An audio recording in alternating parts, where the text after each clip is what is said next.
Je lis du livre de Matthieu, chapitre 28, au verset 8, ce qui suit.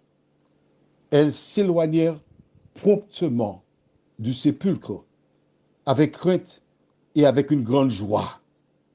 Et elles coururent porter la nouvelle aux disciples. Prions. Notre Seigneur et notre Dieu, voici ces deux femmes qui sont parties vers le sépulcre, chargées d'aromates, de parfums, ayant certainement choisi les meilleurs, les plus coûteux. Elles vont embaumer Jésus. Et elles découvrent qu'il est ressuscité. Aide-nous à analyser leur attitude, à comprendre ce que tu désires nous dire. Nous t'en prions au nom de Jésus et pour ta gloire éternelle. Amen. Nous allons lister ce qu'ils firent, d'accord? Elles s'éloignèrent de quoi? Du tombeau. Elles s'éloignèrent de tout ce qui rappelle la mort, tout ce qui conduit à la mort. Et il y a un changement qui s'opère dans leur vie. Elles partent pour la vie. Deuxièmement, elles le firent promptement, c'est-à-dire qu'elles ont entendu l'ange, elles ont cru, donc avoir la foi, et elles partirent promptement.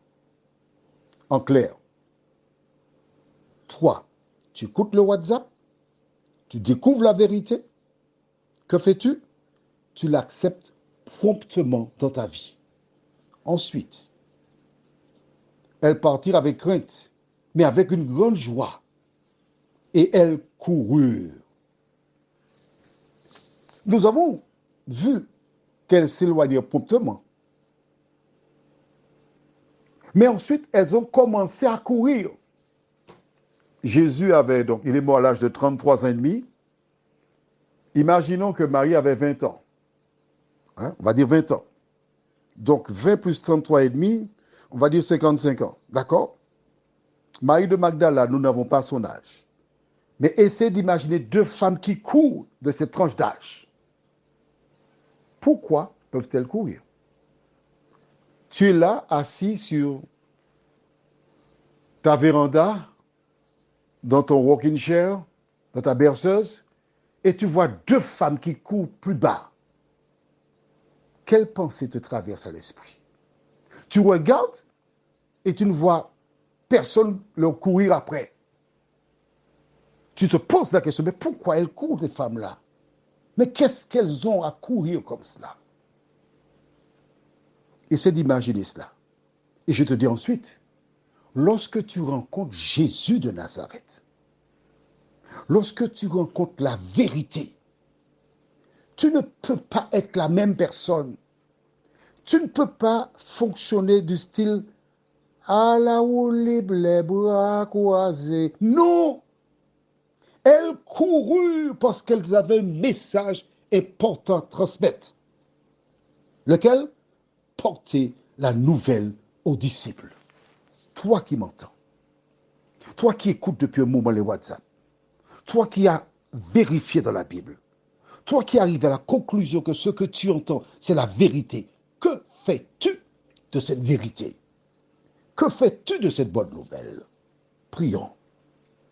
Notre Seigneur et notre Dieu, à travers l'étude de ce matin, tu nous parles. Tu nous indiques ce que nous devons faire lorsque nous découvrons la vérité. Le devoir, c'est de courir, de ne plus perdre du temps pour parler de peccadilles, de mode, de sport. Mais notre seule mission, c'est de courir, dire à tous la bonne nouvelle. Jésus revient pour sauver ses enfants. Merci pour ta parole, Seigneur. Merci pour la vérité. Merci de nous aider à réaliser le projet que tu as pour nous, nous t'en prions. Au nom de Jésus et pour ta gloire éternelle. Amen. Comment tu es là toujours? Je te souhaite une bonne nuit. ou bien une bonne journée. Parce que si tu dors, c'est bonne nuit. Mais si tu as compris ce que nous venons d'étudier ensemble, tu dois être en mesure de transférer sur WhatsApp et travailler pour l'Éternel. Que l'Éternel te bénisse au cours de cette journée et qu'il t'aide à avoir la même fougue, le même amour que ces deux maris et ainsi hâter le retour de Jésus. Passe une bonne journée.